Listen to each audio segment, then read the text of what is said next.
Back pain అనేది only disc problem వల్ల వస్తుందా, లేకపోతే దాంట్లో ఇంకా సివియర్ టైప్స్ ఇంకేమన్నా ఉన్నాయా అంటే మటుకు డెఫినెట్గా ఉన్నాయని చెప్తాను. ఎందుకంటే ఒకసారి బ్యాక్ పెయిన్ వచ్చింది అంటే అది చాలా రకాల కారణాల వల్ల కూడా రావచ్చు. అందులో one of the rarest things గురించి ఈ రీల్లో చెప్పబోతున్నాను. అదేంటి అంటే స్పైన్ క్యాన్సర్. వెన్నెముక కూడా క్యాన్సర్ అనేది వస్తూ ఉంటుంది.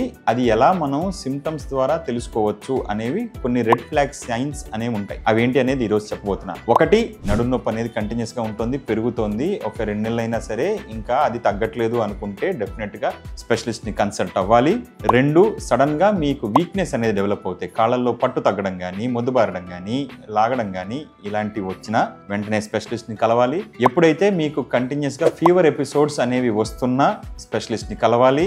ఎప్పుడైనా మీకు అంతకు ముందే వేరే కైండ్ ఆఫ్ క్యాన్సర్ అనేది ఉంది, లంగ్ క్యాన్సరో, లివర్ క్యాన్సరో, లేకపోతే వేరే రకాల క్యాన్సర్లు ఏమన్నా ఉండి దాని ట్రీట్మెంట్ తీసుకుని అది తగ్గింది, ఇప్పుడు నడుము నొప్పి అనేది మొదలైంది అంటే ఇది very very severe sign. Definite గా మీరు స్పెషలిస్ట్ ని కలవాలి, ఎంఆర్ఐ స్కాన్ అనేది తీయించుకోవాలి. మిగతా రెడ్ ఫ్లాగ్ సైన్స్ ఏవైతే ఉంటాయో అవి అన్యూజువల్ వెయిట్ లాస్, అంటే వెయిట్ అనేది సడన్ గా తగ్గిపోవడం కానీ, లేకపోతే రాత్రిపూట నొప్పి ఏమన్నా సడన్ గా పెరగడం కానీ, నిద్ర పట్టట్లేదు ఈ నొప్పి వల్ల అలా అనుకున్నప్పుడు కూడా స్పెషలిస్ట్ ని కలిసి అవసరమైతే ఎంఆర్ఐ స్కాన్ అనేది తీయించుకోవాల్సిన అవసరం ఉంటుంది. Thank you.